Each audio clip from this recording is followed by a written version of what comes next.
16장입니다. 출애굽기 16장 1절에서 12절 말씀 보겠습니다. 출애굽기 16장 1절에서 12절 말씀입니다.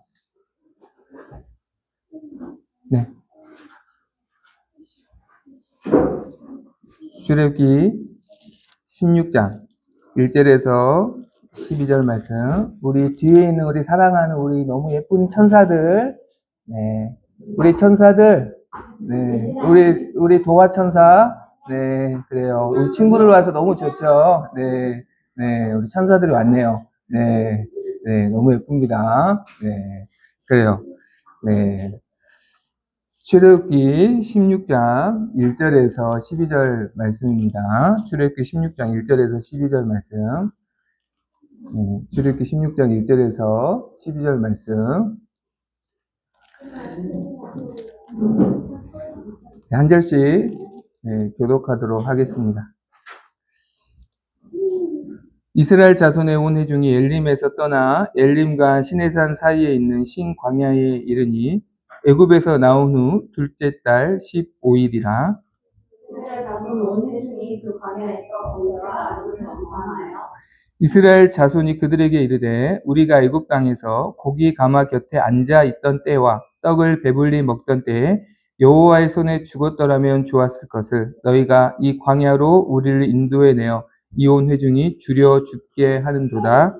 그때 여호와께서 모세에게 이르시되 보라 내가 너희를 위하여 하늘에서 양식을 불같이 내리노니 백성이 받아서 일용할 것을 날마다 거둘 것이라 이같이 하여 그들이 내 율법을 준행하나 아니하나 내가 시험하리라. 여섯째 날에는 그들이 그 거둔 것을 준비할지니 날마다 거두던 것에 갑절이 되리라. 모세와 아론이 온 이스라엘 자손에게 이르되 저녁이 되면 너희가 여호와께서 너희를 애굽 땅에서 인도하여 내셨음을 알 것이요 아침에는 너희가 여호와의 영광을 보리니 이는 여호와께서 너희가 자기를 향하여 원망함을 들으셨음이라. 우리가 누구이기에 너희가 우리에게 대하여 원망하느냐? 모세가 또 이르되 여호와께서 저녁에는 너희에게 고기를 주어 먹이시고 아침에는 떡으로 배부르시니 이는 여호와께서 자기를 향하여 너희가 원망하는 그날을 들으셨습니다.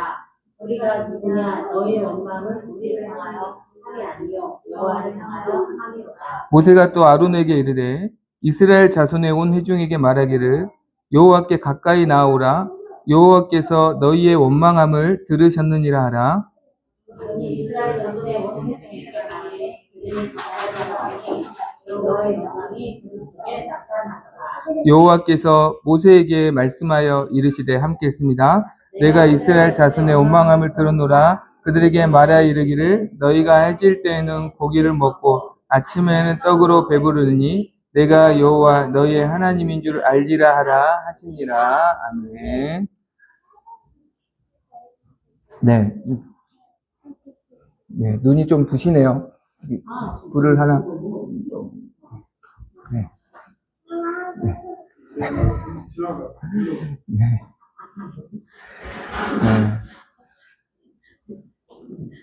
네. 같이 기도해 주시기 바랍니다. 네.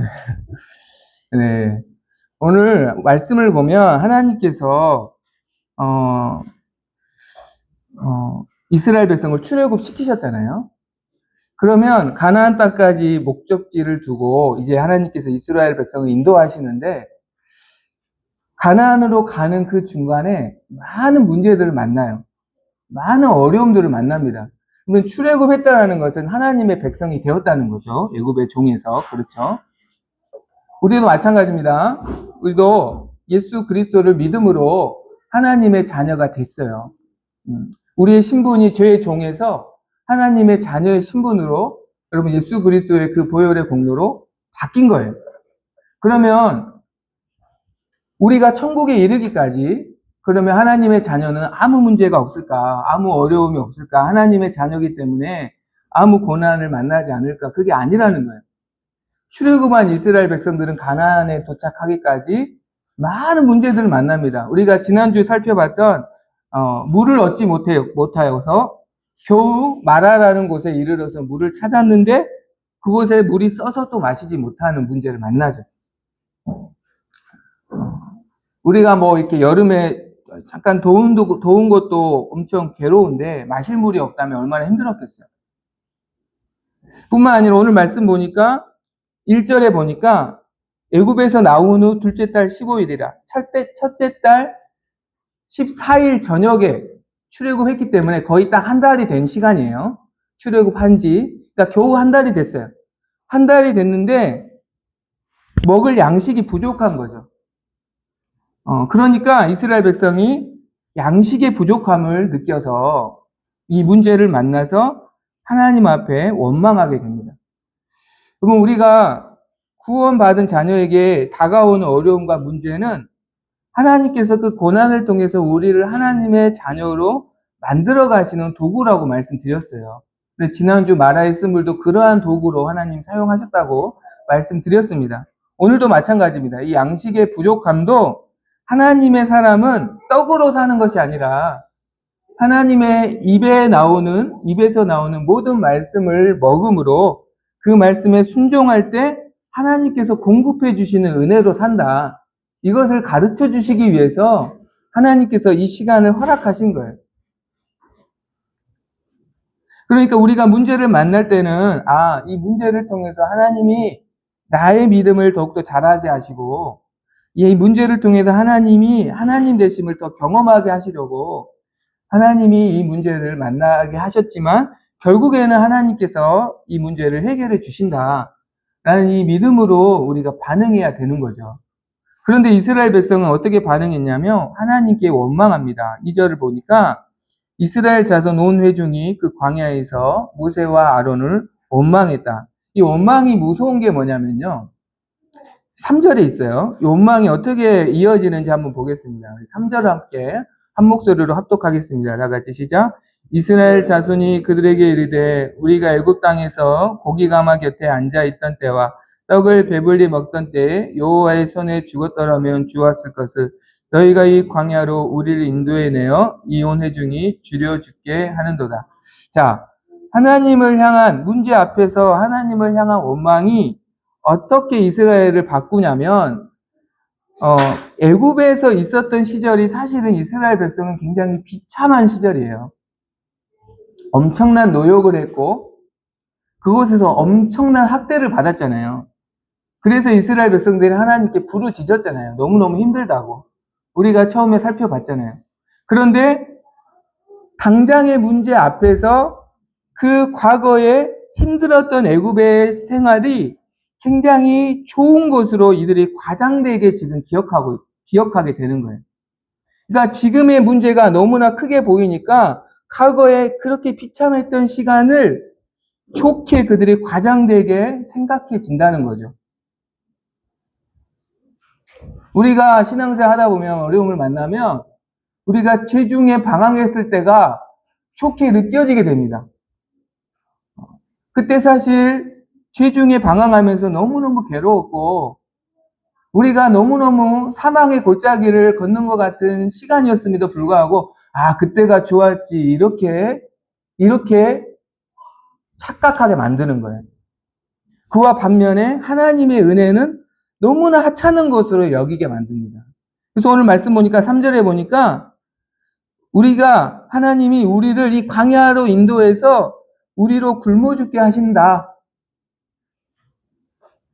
하나님의 은혜가 아무것도 아닌 것처럼 마치 하나님이 이스라엘을 굶어 죽게 하시려고 구원하신 것처럼 그렇게 하나님의 은혜를 왜곡되게 이스라엘 백성들이 아무것도 아닌 너무나 크시고 너무나 풍성한 그 은혜를 너무나 왜곡되게 그들이 지금 받아들이게 되는 거죠. 하나님 애굽에서의 삶은 너무나 좋게 포장되게 그들이 기억하게 만들고 하나님께서 그렇게 크신 은혜와 능력으로 구원해 주시고 여기까지 인도해 주시는 그 은혜와 사랑은 너무나 하찮고 너무나 안 좋은 것으로 그들이 바꿔서 기억하게 만드는 거예요. 여러분, 하나님의 은혜를 우리가 작게 축소시키면 어떤 일이 되냐면 우리 스스로 우리의 가치를 스스로 훼손하게 되는 거예요. 3절에 보니까 우리는 죽었어야 된다라고 고백하잖아요. 차라리 그때 죽었어야 된다. 애굽에서 죽었어야 된다. 우리는 살 가치조차 없는 존재들로 하나님의 은혜를 그들의 삶에서 축소시켜 버리니까 스스로 가치 없게 만들어지는 거예요. 나중에 가나안 땅을 정탐했을 때 그때도 마찬가지예요. 그때도 하나님께 원망했죠. 그때 하나님을 원망하니까 어떻게 생각하냐면 가나안 백성들이 너무나 크게 포장해요. 그들은 우리가 도저히 이길 수 없는 거인이고, 반면에 하나님의 은혜를 하찮게 생각하니까 자기들을 스스로 메뚜기라고 말하잖아요. 그러니까 여러분 사실 하나님의 백성은 하나님의 은혜를 빼면 아무것도 아니죠. 근데 그 은혜를 스스로 제거해 버리니까 자신들의 가치를 스스로 훼손시키는 거예요. 스스로 자폭하는 거죠. 스스로 그래서 사망의 길로 가게 되는 거예요. 원망이 이렇게 무서운 겁니다. 이들의 원망을 들으신 하나님이 얼마나 속상하셨을까라는 생각을 해요. 생각해 보세요. 내가 내 자녀를 공주처럼 키웠어. 그런데 이 자녀가 작은 거 앞에서 원망해요. 엄마가 나한테 해준 게 뭐가 있냐고. 나는 죽어야 마땅하다고. 그러면 부모님이 이 말을 들으면 그래서 스스로 막 자신을 자해해요. 이 모습을 보면 부모님의 마음이 여러분 어떻겠어요? 속상하죠. 마음이 무너지죠. 하나님의 마음이 굉장히 속상하셨을 것 같아요. 왜 이스라엘이 이 지경이 됐을까? 양식이라는 문제 앞에서 하나님의 은혜를 잊어버렸기 때문에. 하나님이 어떻게 우리를 지금까지 인도해 주시고 사랑해 주셨는지를 기억했다면 이렇게 반응하지 않았겠죠. 그리고 그분의 약속을 붙들었다면 이렇게 문제 앞에서 이렇게 반응하지 않았겠죠. 그럼 우리는 머리로 알면서 문제를 만나면 하나님 은혜를 잊어버려요. 문제가 너무나 커 보이기 때문에 이스라엘 백성들처럼 똑같이 반응할 때가 많아요. 그래서 하나님을 가슴 아프게 합니다. 오히려 문제를 앞에서 정말 믿음으로 반응하면 하나님은 기뻐하시겠죠. 여러분, 저와 여러분 하나님을 기뻐하시는 자녀가 되기를 원합니다. 그렇다면 우리가 그렇게 되기 위해서 어떻게 우리가 믿음을 회복하고 쌓아가야 하는가? 먼저 기억해야 될 것은 여러분 하나님의 은혜의 유효 기간이 길지 않다는 것을 우리는 기억해야 합니다. 그래서 날마다 공급해 주시는 세미한 하나님의 말씀을 듣고 은혜가 충만해야 한다는 거예요. 여러분 우리가 착각하지 말아야 될 게 우리가 막 여름에 하면 막 수련회 가고 막 이렇게 성경학교 하잖아요. 그러면 수련회를 여러분 왜 수련회가 있냐면 하나님과의 깨어진 관계를 다시 그 시간을 통해서 회복하는 거예요. 사실 그 집중적으로 말씀에 집중해서 내 죄를 다시 발견하고 하나님과의 나의 관계에 놓쳤던 것을 그 2, 3일 동안 하나님 말씀과 기도를 집중하여서 회복시키는 거예요. 그거에 사실 수련의 가장 큰 의미가 있습니다. 근데 많은 사람 착각한 게 뭐냐면 수련의 은혜 받아서 1년을 살려고 해요. 이때 은혜 받아가지고 1년을 버티려고. 여러분들 그거 아세요? 수련회 끝나고 집에 가는 순간에 은혜가 없어요. 갔는데 막 자녀가 속상하게 그러면 화나는 거예요. 화내는 거예요. 이게 이상한 게 아니에요. 이게 정상이에요. 왜냐하면 여러분 하나님의 은혜는 한꺼번에 많이 받아서 오래 누리는 게 아니라 매일매일 공급받아야 되는 거예요. 보세요. 이스라엘 백성들이 여러분 얼마나 많은 은혜를 받았습니까? 여러분 우리가 살아생전에 홍해를 가르치는 하나님의 은혜를 여기서 경험한 사람 없잖아요. 근데 이스라엘 백성 경험했잖아요. 애굽의 10가지 재앙을 통해서 하나님의 위대하심을 보았잖아요. 그들이 직접 눈으로 보았잖아요. 자신들이 살는 고센 땅에는 재앙이 임하지 않고 고센 땅만 조금만 벗어나는 애굽의 온 지역에는 재앙이 내리시는 것을 그들이 보았잖아요. 이렇게 놀라운 은혜를 경험하면 최소한 1년은 하나님 은혜 안에 구할 것 같은데 여러분 이 은혜가 얼마나 갔습니까? 이스라엘 백성에게. 15장 22절을 보세요. 출애굽한 지 3일 만에 하나님은 원망해요. 그러니까 3일 전까지 홍해를 가르치는 하나님을 직접 봤어요. 3일 전에. 3일 전에 홍해를 가르치는 하나님 봤다니까요. 근데 3일이 지나니까 다 쏟아버리죠. 은혜가 오래 안 간다는 거예요. 아무리 큰 은혜를 받아도 오래 안 간다는 거예요. 정확히 말씀드리면 어제 받은 은혜로 오늘을 살 수 없다는 거예요, 여러분. 어제 받은 은혜로 어제 사는 거예요. 오늘 살려면 다시 오늘의 은혜를 우리가 공급받아야 되는 거예요.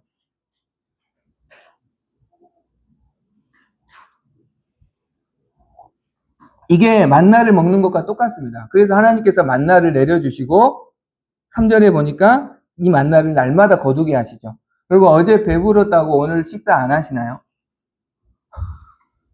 어제 나 고기 많이 먹었어. 그걸로 오늘 사실 수 있나요? 어제 나 소고기 먹었으니까 3일 것도 없어. 아니죠. 어제 뷔페 갔어도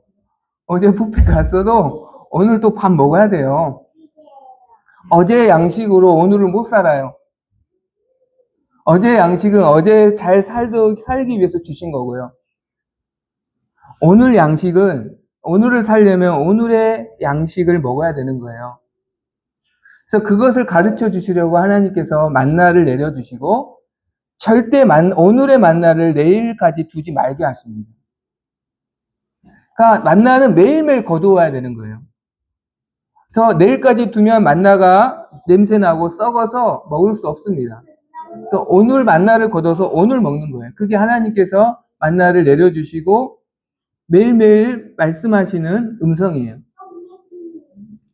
그래서 예수님께서 그 만나로 예수님 자신을 비유하십니다. 이 말씀 한번 찾아보겠습니다. 요한복음 6장.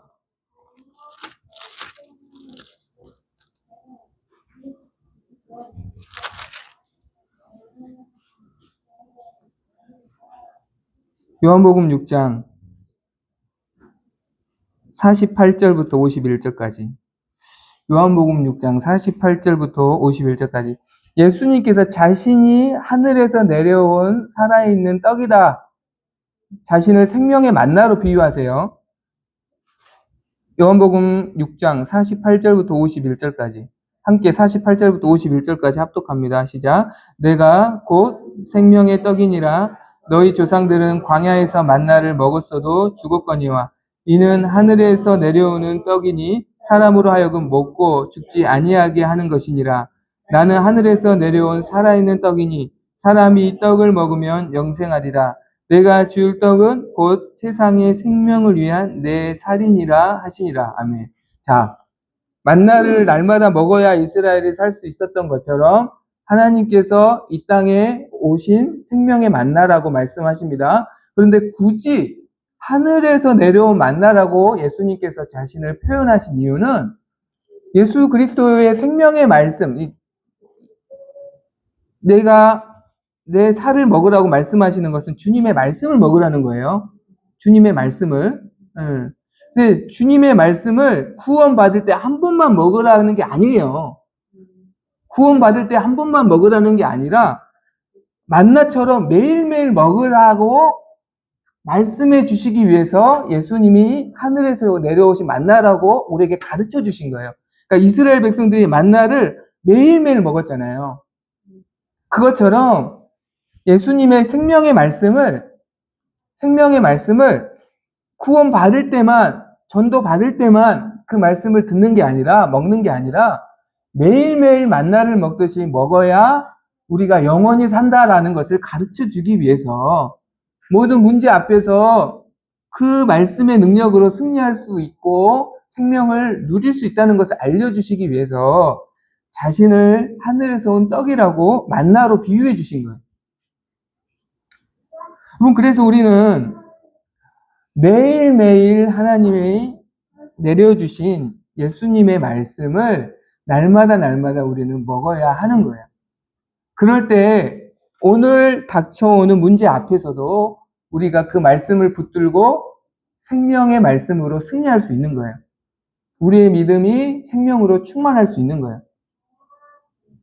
여기서 중요한 것은 매일매일 예수님의 말씀을 먹기 위해서는 두 가지를 주의해야 하는데, 영적인 게으름을 주의해야 하고 은혜의 한탕주의를 조심해야 합니다. 영적인 게으름은 뭐예요? 여러분, 만나를 매일매일 먹으려면 새벽에 매일매일 나가서 만나를 거두어와야 되는 거예요.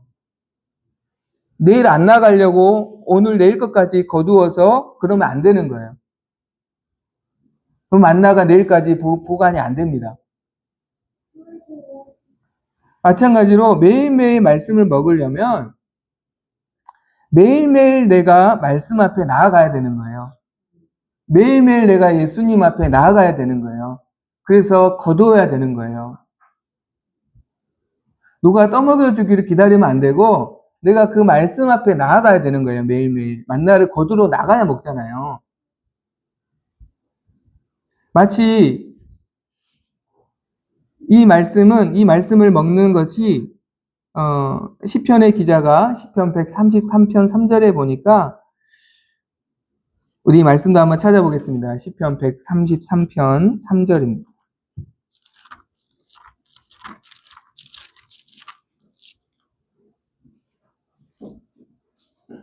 하나님께서 이스라엘 백성들에게 생명의 말씀을 공급하시는 그 모습을 이 시편의 기자 다윗은 이렇게 표현을 했습니다. 시편 133편 3절입니다. 시편 133편 3절. 구약성경, 제가 가진 구약성경 901페이지에 있습니다. 제가 가진 구약성경 901페이지에 제가 가진 구약성경 901페이지에 있습니다. 시편 133편 3절 말씀. 우리 한 목소리로 합독하겠습니다. 다 같이 시작. 헐몬의 이슬이 시온의 산들에 내린 같도다. 거기서 여호와께서 복을 명령하셨나니 곧 영생이로다. 아멘. 하나님께서 이스라엘에게 생명의 말씀을 주시는, 그 공급해 주시는 모습이 마치 시온의 산들이 헐몬은 가장 높은 산이죠. 그러니까 하늘에서 내리는 이슬을 먹는 것과 같다라고 비유하고 있어요. 그러니까 여러분, 시온의 대지와 산천과 초목은 새벽마다 내리는 고요하고 세미한 이슬을 받아 먹고 싱싱하게 살아납니다. 이 이슬이 작다고 여겨서 먹지 않으면 곧 사막화되어서 황폐해집니다. 반대로 이 시온의 대지와 산천 초목이 너무나 많은 물을 한꺼번에, 폭우와 같은 물을 받게 되면 오히려 뿌리와 가지가 썩어서 죽게 됩니다. 그러니까 매일 내리는 그 이슬을 매일매일 공급받아서 시온의 산천이 사는 거예요. 작다고 받지 않거나 아니면 한꺼번에 많이 받아서 저장하려고 하면 썩게 되는 거죠. 그러니까 여러분, 이스라엘이 약간 건조한 곳이잖아요. 우리가 식물을 키워보면 건조한 곳에 자라는 식물들이 있어요. 그 식물들은 물을 너무 많이 줘도 썩어요. 그리고 그렇다고 물을 너무 안 줘도 말라버려요. 매일매일 조금씩 이슬을 먹는 것처럼 우리가 하나님의 말씀을, 우리 각자의 삶을 누구보다도 아시는 하나님께서, 그렇죠? 나를 누구보다도 아시는 하나님께서 우리에게 꼭 맞는 생명의 양식을 매일매일 여러분 공급해 주신다는 걸 여러분 믿으셔야 돼요.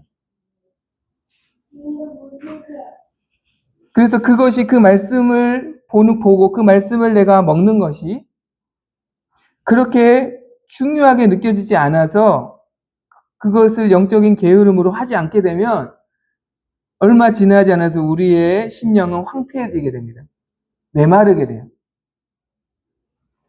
마찬가지로 한 번에 하나님의 말씀을 왕창 받아서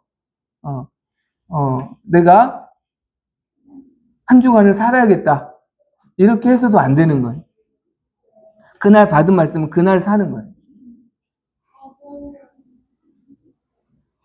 매일매일 그래서 성실하게 하나님의 말씀을 우리는 받아야 되고 붙잡아야 하는 거예요.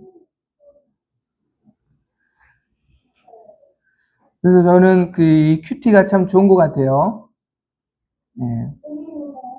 매일매일 여러분 몇 절의 말씀이라도 그 묵상을 통해서 내게 주신 하나님의 말씀을 여러분 붙잡으시기 바랍니다. 어제 큐티 1시간 연구했다고 내일 안 하지 마시고 오늘 교회에 와서 말씀도 많이 듣고 성경 공부도 많이 했으니까 한 3일은 괜찮겠지 이렇게 하지 마시고 매일매일 조금씩 매일매일 내게 주신 양식을 생명의 양식을 여러분 취할 때 문제를 만나면 그 말씀이 이제 생각이 나는 거예요. 근데 그렇게 하지 않으면 문제를 만나면 다 잊어버려요. 다 잊어버려요. 원망이요. 불평이요.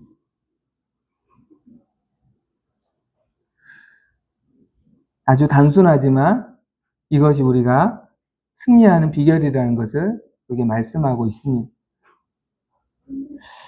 하나님은 또한 두 번째, 우리는 하나님께서 응답해 주실 때에 더욱 영적인 긴장감을 가지고 순종해야 한다는 것이에요. 하나님은 그들의 원망을 들으시고 만나를 내려주시겠다고 말씀하십니다. 그것이 4절 말씀이죠. 한번 보겠습니다. 출애굽기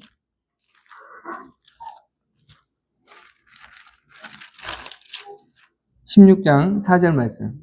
출애굽기 16장 4절입니다. 합독하겠습니다. 한 목소리로 다 같이 시작. 그때 여호와께서 모세에게 이르시되 보라 내가 너희를 위하여 하늘에서 양식을 비같이 내리리니 백성이 나가서 일용할 것을 날마다 거둘 것이라.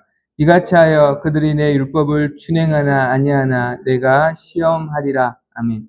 자, 만나를 내려주시겠다. 그들의 기도에 원망의 소리를 들으시고 응답해 주시겠다는 거예요. 양식을 내려주시겠다. 그런데요, 그 양식은 하나님의 응답인가 동시에 시험이다라고 말씀하세요. 4절 하반절을 보세요. 이같이 하여 그들이 내 율법을 준행하나 아니하나 내가 시험하리라. 어떤 시험이에요? 4절, 5절을 보면 날마다 일용할 양식을 거두게 하시겠다고 말씀하세요. 이것은 뭐냐면 이스라엘 백성이 오늘 양식을 주시는 하나님께서 내일도 양식을 주신다는 것을 신뢰할 때 오늘의 양식을 욕심부리지 않는 거예요. 내일 양식이 없으면 어떡하지? 이렇게 하나님을 신뢰하지 못하잖아요. 그러면 오늘 욕심부려서 오늘 다 먹지 못할 것까지 다 거두어서 내일까지 그 양식을 남겨두지 말라고 하셨는데 남겨두게 되는 거예요. 그래서 뒤에 보면 이스라엘 백성이 하나님의 내일 양식을 주신 하나님 신뢰하지 못하고 많이 거두어서 내일까지 남겨둡니다. 어떻게 됩니까? 냄새가 나고 썩어서 오히려 문제가 생기죠. 또 한 가지는 안식일을 지키는지 안 지키는지를 보시는 시험입니다. 5절이. 여섯째 날에 안식일 전날에는 안식일까지 먹을 것까지 하나님께서 내리시겠다고 말씀하세요. 그때 거두는 것은 내일까지 둬도 안 썩습니다. 6일째 거두는 것만 안 썩어요. 내일까지 두어도. 왜요? 왜 그렇게 하셨나요? 안식일을 거룩하게 지키라고. 그런데 이스라엘 백성들이 7째 날에도 만나를 거두러 나가요. 그날은 거두러 나가면 안 되고 그날은 하나님을 예배하는 날이거든요. 그날은 하나님의 말씀을 듣고 하나님 안에서 그 말씀 안에서 안식하는 날이에요. 여러분, 안식일을 지킨다는 의미가 뭐냐면 하나님이 우리의 주인이시라는 거예요. 하나님께서 공급해 주시고 하나님이 주신 은혜로 나는 삽니다. 그래서 나는 그 하나님을 믿고 그 하나님의 이름을 높입니다. 이것이 안식일의 의미예요. 이것이 여러분 주일의 의미예요. 주일을 구별하여 지킨다는 것은 하나님이 나의 주인이십니다. 이것을 고백하는 거예요.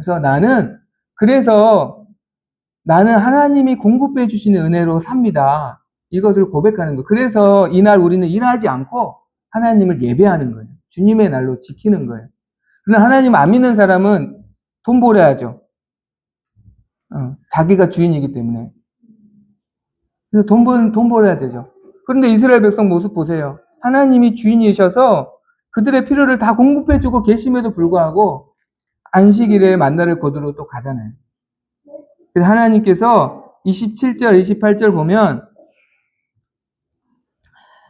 27절, 16장, 출애굽기 16장 27절 한번 볼까요? 출애굽기 16장 27절 함께 읽습니다. 다 같이 시작.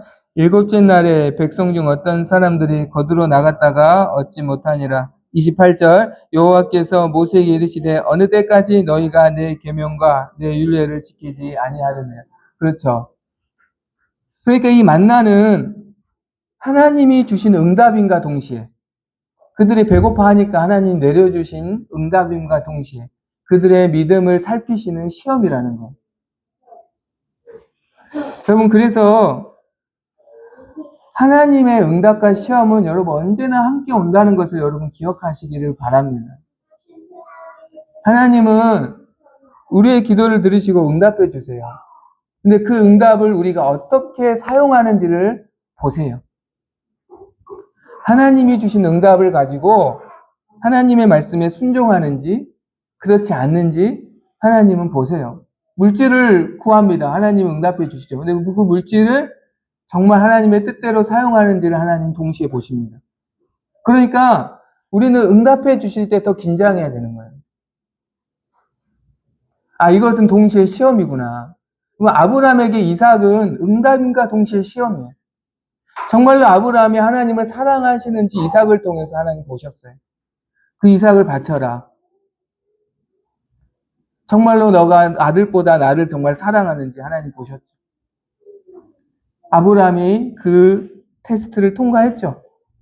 그랬을 때 하나님께서 은혜 위에 은혜를 부어주시는 거예요. 네, 이제야 내가 여호와를 경외하는 줄 알겠다. 하나님 인정해 주시고 믿음의 조상으로 하나님께서 감당할 수 없는 은혜를 부어주신 것이죠. 그래서 우리는 기억해야 됩니다. 응답과 시험이 함께 온다. 그래서 하나님이 응답해 주실 때 우리는 더 긴장해야 되구나.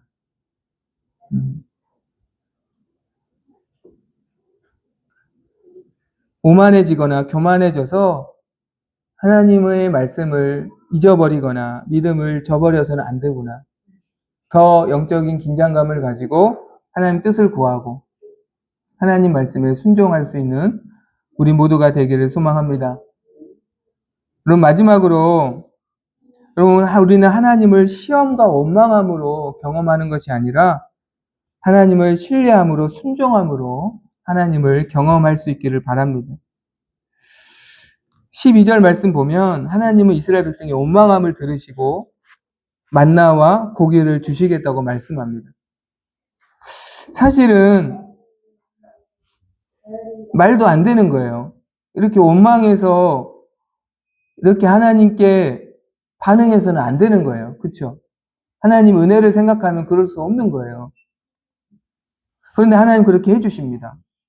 왜요? 왜 이렇게 해주셨을까요? 12절 하반절 내가 여호와 너희 하나님인 줄 알리라. 그러니까 아직 이스라엘 백성이 영적으로 어린 아이이기 때문에 여러분 그렇습니다. 우리가 아이들이 어릴 때는 막 때를 쓰죠. 막 이렇게 좀 엄마 아빠한테 필요한 걸 좋게 말하면 되는데 그렇게 말하지 않고 막 울고 떼쓰고 그래도 어릴 때는 그냥 엄마가 해줘요. 아직 어리니까. 아직은 잘 모르니까. 이스라엘 백성도 하나님 그러셨던 것 같아요. 아직은 구원받은 지 얼마 안 됐으니까 영적으로 어리니까 원망했음에도 불구하고 참으시고 그냥 원하는 대로 응답해 주십니다. 그런데 문제는 이 원망이 습관이 된다는 거예요. 그래서 장성한 뒤에도 이게 하나님께 원망으로 문제를 만날 때마다 반응하게 되는 거예요. 그럼 보세요. 우리 도화가 막 떼쓰는 것과 수진이가 떼쓰는 건 달라요. 수진이가 도화처럼 떼쓰잖아요. 장로님, 권사님 열불 나는 거예요. 이러면 감당 안 되는 거예요. 그 감당 안 됩니다. 그거는. 그건 감당 안 돼요. 그런데요, 그렇게 안 될 것 같죠? 원망이 습관이 되면 장성해도 그렇게 돼요. 그게 이스라엘 백성 모습이에요. 나중에 이스라엘 백성은 장성하게 됩니다. 하나님과 신해산 언약도 맺고 정식으로 이제 하나님 백성이 됐어요. 신해산 언약을 맺었다는 것은. 근데 그 이후에도 원망했던 습관이 가나안을 정탐할 때 나옵니다. 근데 하나님께서 그때는 엄격하게 대하시죠. 왜요? 장성했는데 그렇게 대하는 것은 아니에요. 그렇게 해버리면 하나님의 영광을 완전 가려버리게 되기 때문에 그때 하나님은 엄격하게 대하십니다. 그래서 그때는 하나님께서 이렇게 말씀하십니다. 민수기 14장에 보면 너희 말이 내 귀에 들린 대로 내가 해줄게. 너희가 우리가 다 죽겠다라고 말했지? 그래, 그대로 해줄게. 해서 출애굽 1세대들은 여호수아 갈렙 두 사람 빼고 한 사람도 가나안에 못 들어가고 광야에서 다 죽었어요. 그들이 말한 대로 그대로 해줬어요. 그럼 우리가 기억해야 될 것은 그래서 원망으로 불평으로 응답을 경험해서는 안 돼요. 이것이 습관이 돼서 나중에 우리가 하나님 앞에 선을 넘게 됩니다. 반드시. 그러면 하나님의 엄격하신 하나님 우리는 만날 수밖에 없어요. 여러분 생각해 보세요. 엄격하신 하나님이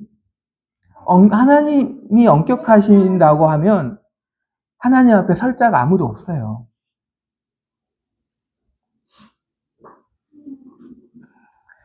한 주간을 돌아보시면 내 죄와 허물이 참 많습니다.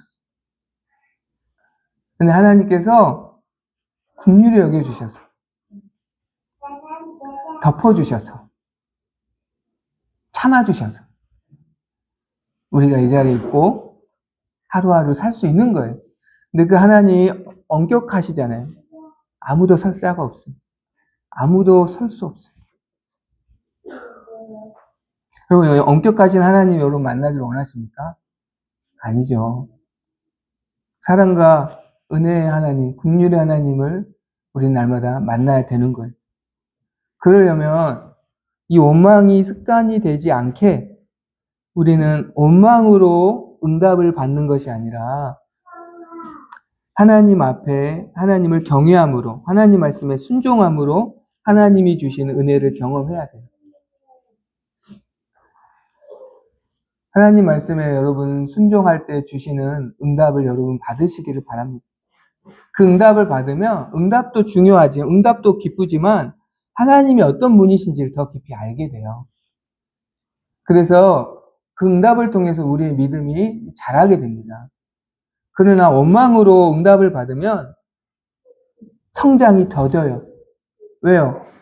그 사람은 항상 응답해 주신 하나님이 아니라 응답에만 집중하기 때문에 항상 영적인 어린아이를 벗어나지 못해요. 그래서 우리는 하나님의 원망이 아니라 하나님 말씀에 순종함으로 하나님을 신뢰함으로 여러분 경험할 수 있기를 바랍니다. 응답을 누릴 뿐만 아니라 우리의 믿음이 그 응답을 통해서 자라게 하셔서 그리스도의 장성과 분량에 이르도록 우리를 하나님께서 축복하여 주실 줄 믿습니다. 그런 은혜가 저와 여러분에게 있기를 바랍니다. 우리 시간 찬송 드리고 함께 기도하겠습니다.